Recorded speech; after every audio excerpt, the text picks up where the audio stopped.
All right, welcome to my channel. And what we have here today is our masterpiece. Um, it's one of the largest Columbia boilers. I think if not the largest that's made. Um, we've got our usual purge valve on there. We've got it extended out with a nipple and a reducing coupling. So you get it out so you can get a bucket under it a little easier. We have our usual sight glass blowdown. That's a red-white valve for testing the low water cutoff. And we have cleaned the sight glass briefly. When we fire the boiler for the first time, this gets really cruddy with the oil gunk. And you know, the residual pressure control set to the lowest setting. It comes set to out of the factory almost with the high setting. And when you roll it down, sometimes this particular version will drop out and not function properly. I've had a couple of other videos on that. I'm in contact with the Columbia people and expressed my concern about that, and they've done what they've done. So we'll see how that works out. The Columbia model has two outlets. At least one of them should be a T for skim tapping. That way we can put a nipple on here and put a bucket and run out the floating oils that may be on top. This is our relief valve that we install. It's where we have a 3/4 inch male by 7/8 compression, so this can be removed quickly, and it terminates roughly 6 inches from the surface.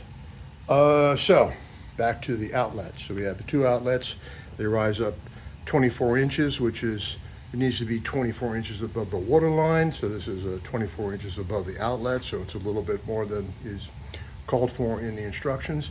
And then we use a drop header. So rather than go straight into this piece of pipe here, which is called the header, we go in with an extra nipple and 90. The idea that any water that gets up here will then be directed by gravity down to the bottom. It also allows for easier pipe fitting because you have another degree of freedom so that you can put this in with a little bit more control, and it's at the cost of extra nipple and 90. Well worth it in my view. Supposedly gives dry steam too. So we've got a nice pitch on there, so any water then rolls down to what is called the equalizer line. And we've dialed in the return T at more or less the correct level for the Harford loop. Right now we have this is the return piping here from the wet return, and we are doing a no return flush right now. Normally this would have the drain on here, lovely full port drain. That'll allow any rust that's in there to be sent on into the bucket. And we've added, like I say, we've added a valve there. This is our water supply, copper and brass and stainless steel into a malleable fitting. We got stainless steel here. We have an extra heavy nipple here, and we have stainless here for corrosion resistance. We also have stainless here because we found that this starts leaking after a while, and it's difficult to get to, so stainless there too. Alrighty, so we come up to our lovely VXT, which this time I did all ProPress, including the fittings here. You've probably seen in other videos my fixture jig, which locks this in place so that you can go ahead and press this and the thing won't move. As you know, with ProPress, things tend to move in whatever way they want, and it's difficult to get a good rectilinear control. You have a bypass here. It's manual bypass, which of course is closed, and it's also ProPress.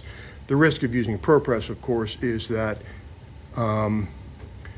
if you have a failed joint here, then you have to cut all this out and pretty much start all over again, which is rather annoying. I see a slight weepage here. This weeped almost immediately the other day. This started weeping later, and this is weeping now, which is annoying.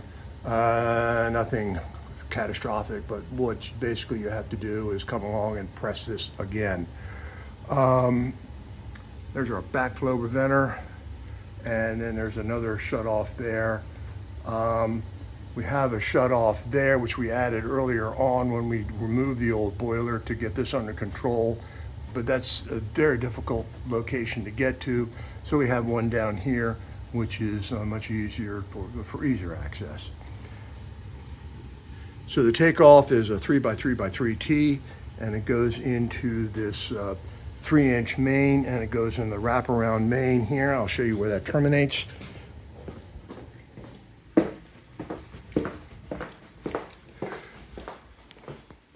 So we redid this terminal. There was a concentric coupling here, copper. We removed that and installed an eccentric coupling so that the water rolls along the bottom and then pitches down here to the wet return. And we've got our beloved Gortons here, and because this is a fairly long main, we've ganged them up to provide steam to the end of the main quickly.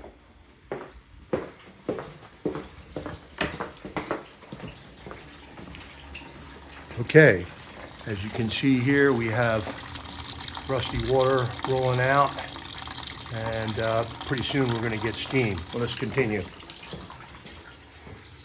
So we have a Frank drilled into the pipe here and added a Gorton number 1. The steam usually gets here first before it gets to the other main. There's about a 2-minute differential, which is acceptable for now. Pretty soon I'm going to be shutting this thing off. In fact, I'm probably going to shut it off now. As you can see here, it's bouncing up and down. We see a little collection of dirt. And I'm going to go ahead and shut this. Wait a minute.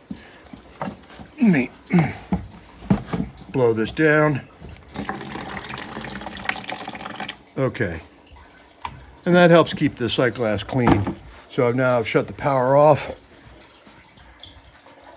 And this water will trickle out. We're starting to get a little bit of steam down in there, maybe. A little crusty back